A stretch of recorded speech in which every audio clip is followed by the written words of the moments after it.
The Daily Beast is reporting that officials in the U.S. government are rooting for an ISIS-Russia war. They say, quote, 6 U.S. intelligence and military officials tell the Daily Beast that they hope an apparent ISIS attack on Metrojet Flight 9268 would force Putin to finally take the gloves off. Ever since Putin started dropping bombs on militants in Syria, officials have privately been arguing that the Russian leader committed a major strategic blunder and that his intervention in Syria would weaken both his military and his reputation and likely ignite a backlash from Islamist militants who have attacked inside Russia in the past. All right, so this is really interesting for a variety of reasons. Number one, I thought that the U.S. government was just talking about how Russia is indeed not bombing ISIS. They're bombing our rebel militants who we support. And as a result of that, you know, propaganda all day long. Let's act like Russia just raised the stakes and they're pushing towards World War III and they're being provocative against the United States. That's what all the article said 2 weeks ago. And now the people in the U.S. government are like, actually, we secretly like it and they are fighting ISIS and we want them to continue to fight ISIS. Which is it? Which is it? Now, I think this shows you that what was happening beforehand was indeed propaganda. You know, I was on the verge of covering 2 or 3 different articles for the show about how Russia allegedly bombed Syrian hospitals. I had to dismiss it at the last minute because when you dug deeper and you looked at the sources are these faux human rights organizations that have names that are slightly different from actual human rights organizations that are outwardly on the side of the Syrian rebels, and who are willing to twist facts in order to get the international community and America on their side to try to topple Assad. So, think about this. The U.S. was just saying, oh my God, Russia, human rights atrocities in Syria, this is horrendous. And now they're like, go Russia. Fight ISIS, get more involved with ISIS, and then it's good for us. So that's point number 1. Point number 2 is, look at the argument they use there about Russia. They say, well, I mean, Putin made a blunder by even getting involved in Syria. That's a, quote, strategic blunder. And his intervention is going to weaken both his military and his reputation and ignite a backlash from Islamic militants against him. Funny how you're able to piece all that together when it's Russia doing the intervention and you know, it's going to be bad for them in the long run. But us? They're like, no, when we go in there and we get involved, there's not going to be any downsides whatsoever. Are we creating more terrorists? No. Are we hurting our reputation around the world? No. If we go in there and we fuck up, is it cool? Totally. Isn't that amazing? That's so amazing!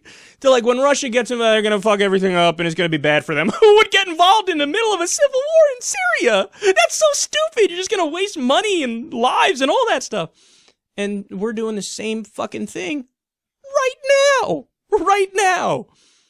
They're so amazing. Now, I tell you that story to also tell you this story. At the same time that that's happening, the International Business Times reports this, quote, al-Qaeda chief Ayman al-Zawahiri has urged all Muslims to join the fight against Western powers and Russia. The top militant, in an audio recording that surfaced on November 1st, has said jihadists should come together in confronting the united forces in Syria. Quote, the Americans, Russians, Iranians, Alawites, and Hezbollah are coordinating their war against us. Are we not capable of stopping the fighting amongst ourselves so we can direct all our efforts against them? All right, that is only exactly what every liberal has been saying since day one. That you don't get it, you morons. The reason that they're fighting you is because you are there. If you are not there, you know what's going to happen? They're going to fight each other and they're going to fucking kill each other. And isn't that what you want? They tell us that's what they want. They say, we don't like the Assad regime because he's a dictator and he's a bad guy and the Shias back him and he's backed by Iran, so they're all bad guys. We're totally against him. He gassed his own people. Horrible, horrible people, would never be on their side. But then on the rebel side, now we know there's al-nusra, which is the al-qaeda affiliate in Syria, and ISIS, and other jihadists, and other Islamists, and we obviously don't like them either. So, the perfect solution, he's telling you, the head of al-Qaeda is telling you, if you leave, we will fight each other. And what happens when they fight each other? They will kill each other, and this is only exactly what the U.S. says they want. So why are we getting involved? Guys, the answer is so clear. I mean, it hurts my head how clear it is. I mean, we're so ridiculous, and we've gotten so stupid that General Petraeus actually argued we should arm moderate al-Qaeda, his words, to fight ISIS in the region.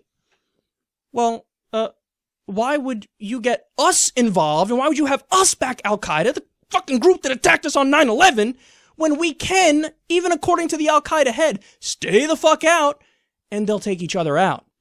And then now with Russia involved, guys, look, somebody has to fight ISIS. I'm not a pacifist. Of course somebody's got to fight him. But just the question is who? We've shown that when we do it, we make ourselves a target. We've been involved in war in the Middle East for well over a decade now. So the answer, quite literally or very simply, is not us. So why not allow Vladimir Putin to get involved there? The CIA operatives are right in saying that we hope that happens. Yes, allow Vladimir Putin to get involved in there. Let him do all this stuff. Let the civil war go on. And if the U.S. actually was intelligent and rational in our priorities, we would save our money, save our soldiers' lives, and get out of the region and just go have a cocktail on the beach. But I tell you all that, and they won't do it because they've never done it. They'll continue to fuck up as they'll say that everybody else is fucking up.